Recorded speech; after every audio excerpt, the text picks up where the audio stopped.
The original invite from Fidge, or what's your real name? Fiona, asked me to speak today, said, we need a story from you that highlights the heart of the theme of the Gospel of Mark, which takes that theme and embeds it in the dirt, grime, and grit of your pioneering ministry journey.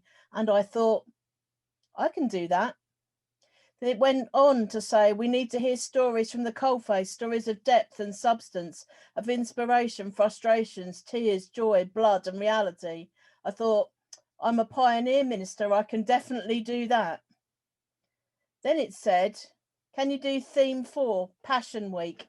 And that's when the panic set in.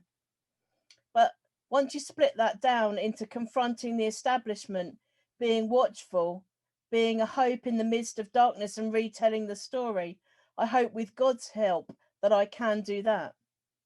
So how does God's story meet Nick's story in this journey of being a pioneer in Scotland? Well, for a start, it doesn't really start in Scotland. So for a moment, I need to take you back to 2006.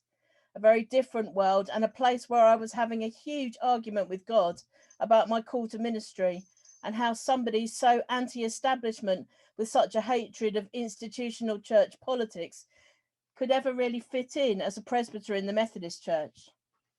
Now, don't get me wrong, I knew that's what God was calling me to be. I'd known that for years, and that's a whole different story. But the exceptional thing about 2006, though, was the lining up of two things which helped create the path ahead.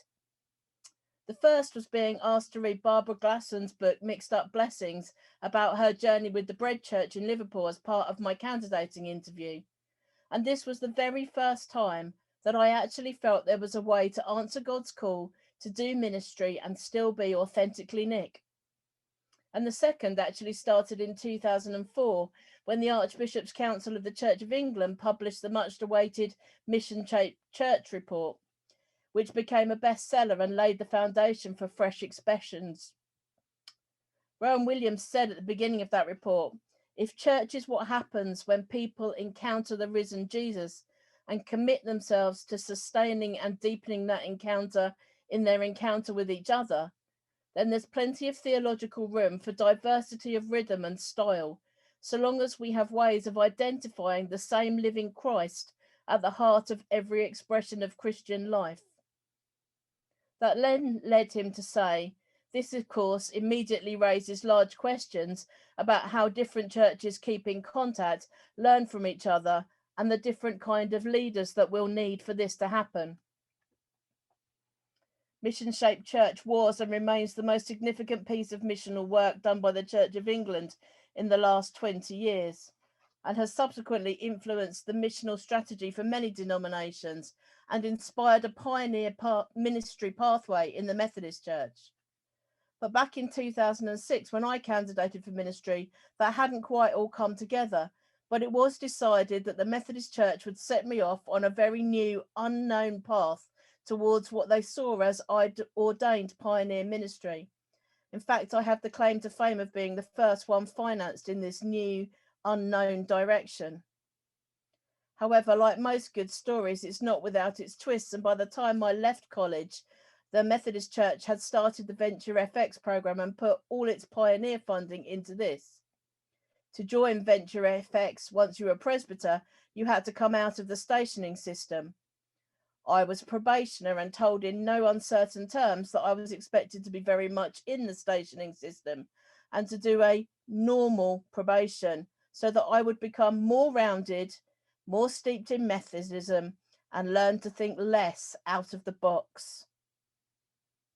My only hope in the midst of this darkness were the parting words of my college principal, a man who could not be any more in the box if he tried, who said to me, any appointment that they give you will be as pioneering as you choose to make it. So whereas many churches pay for a community worker or appoint deacons to work with those on the margins of church, thanks to my profound dyslexia and being in a community where money was no barrier, my churches were easily persuaded to employ an administrator and to use lay chairs for most committees, leaving me free to set up a town centre chaplaincy team, turn a toddler group into its own church community, and spend my lunchtimes having cake and questions with the 50 or so teenagers who congregated on our church steps.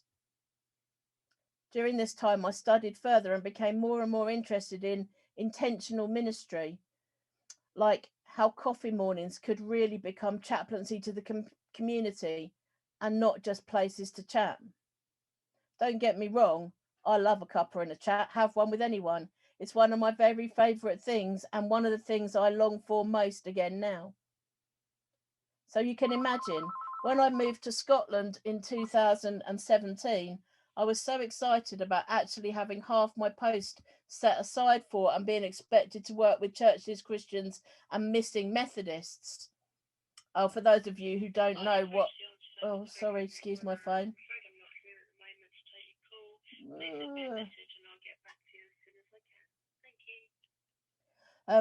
Missing Methodists were brought up in Scotland because the last census up here said that there were 10,000 people who identified themselves as Methodist, and we only have 2,000 attending Methodist churches. So they were deemed to be this mass group of Methodists who were missing in Scotland, presumed lost, and we needed to find them.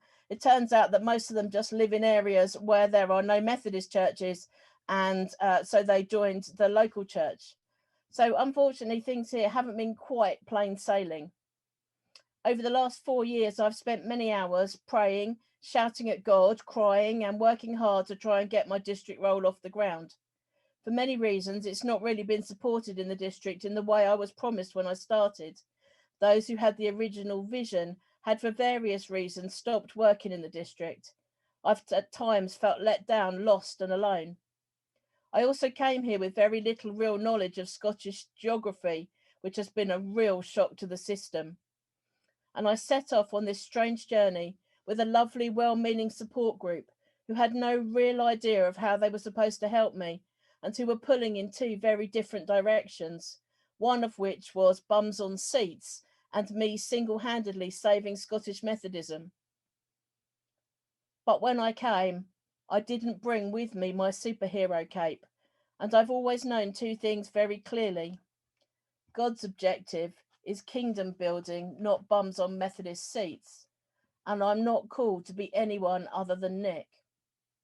So in the beginning, I tried many things: a prayer stall in the centre of Edinburgh, tea and sing in Fort William with the former chair of district, a morning with a supernumerary minister in Perth city centre, answering life and faith questions with those who were shopping. And all of these things had varying degrees of success, depending on how you measure success. But I've always known that really I needed to be in the places where most people are. So amidst more angst, prayers, frustration, tears, and some very hard and lonely days, my stall has emerged in its current form and become what I do. So the stall and I tour around Scotland, making appearances at craft fairs, at Errol Market, which is described as Scotland's biggest boot fair and indoor market, agricultural shows, and the side stalls at Highland Games. The stall has two parts. One sells things to raise funds for All We Can, and everything on it is recycled or reused. Candles made from old candle ends, leather-looked notebooks from brown paper bags, journals from scrap paper and junk mail, flowers from plastic bottles, and bags made from duvets. My best seller, especially at church events, are the carefully folded book angels made from old copies of Methodist CPD. It's probably a disciplinary offence, but it definitely has the best pages for book folding. The other half of my stall is very different. It has paintings with scripture verses written on, free to anybody who wants one, candles for people to light, a prayer tree where people can leave their prayers, but most importantly, it offers people a space to stop for a minute in the busyness of the day, in the busyness of the marketplace, and take a minute to breathe and focus on God. The stall inevitably leads to many interesting conversations, especially at the market, which usually start with, "Why are you here in your clerical collar on a Sunday morning and not in a church preaching?" It's also led to many prayer requests, prayers for friends, family, communities, pets, and once I was even asked to pray for a large Highland cow before a big competition, but it did only come second, so my prayer technique clearly needs a bit of work. Unfortunately, COVID's put pay to the stall and its outings. For now, all our gigs have been cancelled, and I've had to come face to face with the part of the covenant prayer which talks of being laid aside. A year of being locked down and cancelled has felt like the long days after Jesus' death, when the disciples felt abandoned, lost, and alone. The difference is, though, that we are resurrection people, and I, unlike the disciples, know the end of the story. And so I wait with joy and expectation for a post pandemic resurrection. I hope that this small glimpse into my story leaves you with the knowledge that however dark the journey seems at times, there is always a light in the darkness, and the darkness can never put it out. And I leave you with 3 questions to ponder. Is Rowan Williams right about what makes a church a church? Is it what happens when people encounter the risen Jesus and commit themselves to sustaining and deepening that encounter in their encounter with each other, wherever that takes place? How do we as pioneers take ordinary everyday things and places and make them intentionally missional? And what can we learn from having had a time of being laid aside or feeling laid aside, even in the busyness?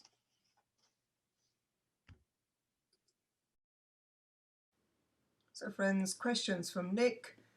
Is Rowan Williams right about what makes a church? And church is what happens when people encounter the risen Jesus and commit themselves to sustaining and deepening that encounter in their encounter with each other. And if this is not what makes a church, what do you think does? How do we as pioneers take ordinary everyday things and places and make them intentionally missional? And what can we learn from a time of being laid aside or feeling laid aside? Questions for your small groups.